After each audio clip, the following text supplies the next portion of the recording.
Préparez vos esprits pour une logorrhée mêlant l'humour, la sérieuxité et la théâtralité. Au cours de ces 5 minutes de discours, sans être victime d'une motion de censure, je vous propose de vous emmener avec moi à bord d'un train de pensée généreusement prêté par le théâtre Mogador avec cette fameuse question. Doit-on toujours défendre nos idées? Sans surprise, je plaide contre. Ne vous inquiétez pas, le train reviendra en bon état. Peut-être.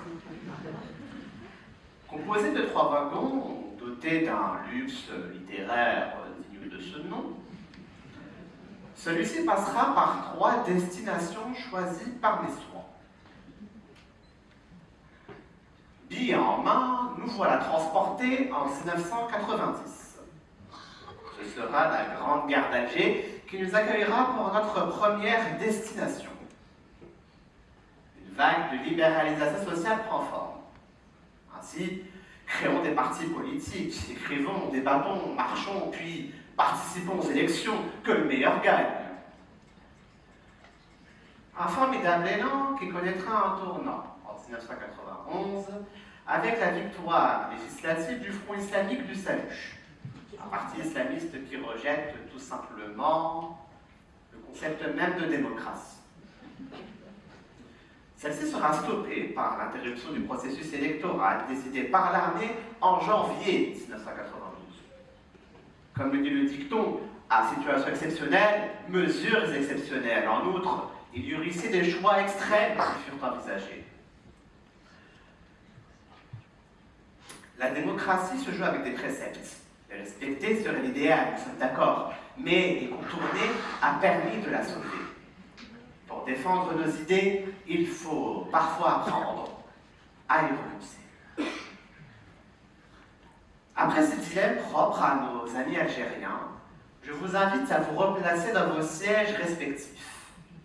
Attention au départ. Pendant notre trajet, j'aimerais vous parler d'un ami. Il s'appelle Nathan, CGTiste de longue date. Il détient apparemment un poster dédicacé de Sophie Binet.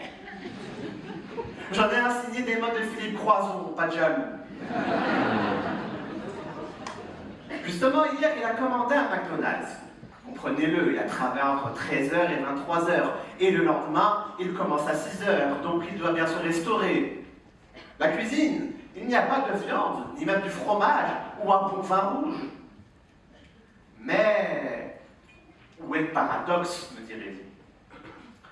À vrai dire, le respect des conditions de travail dans la restauration rapide équivaut à la promesse d'Emmanuel Macron de se baigner dans la Seine.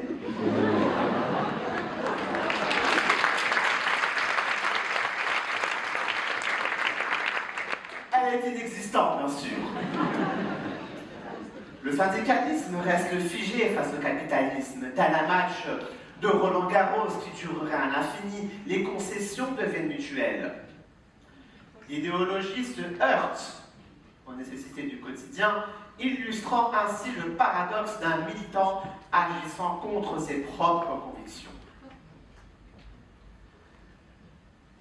Après ces 12 paroles qui ne feraient pas lire Jean-Jacques Rousseau et Alain Chabat, philosophe en herbe,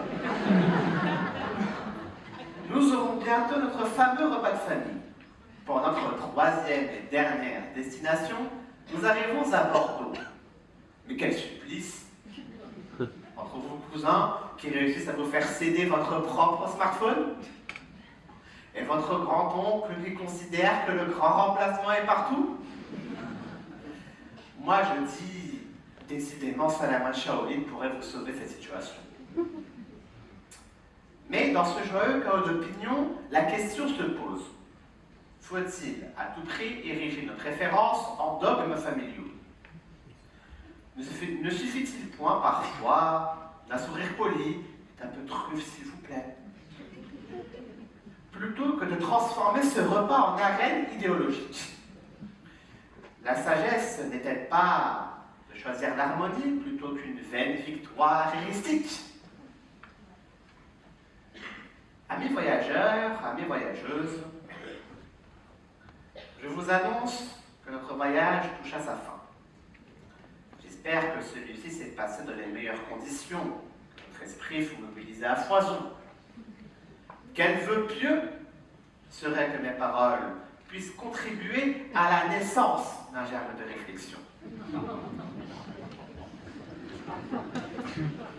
Des déchirures d'une nation au repas des idées, en passant par les antinomies d'un homme, la vie, dans sa brutalité ou sa simplicité, nous rappelle que, parfois, l'idéal se plie face à l'impérieuse nécessité. Répondons ainsi, non, défendre ses idées ne doit jamais être une obligation.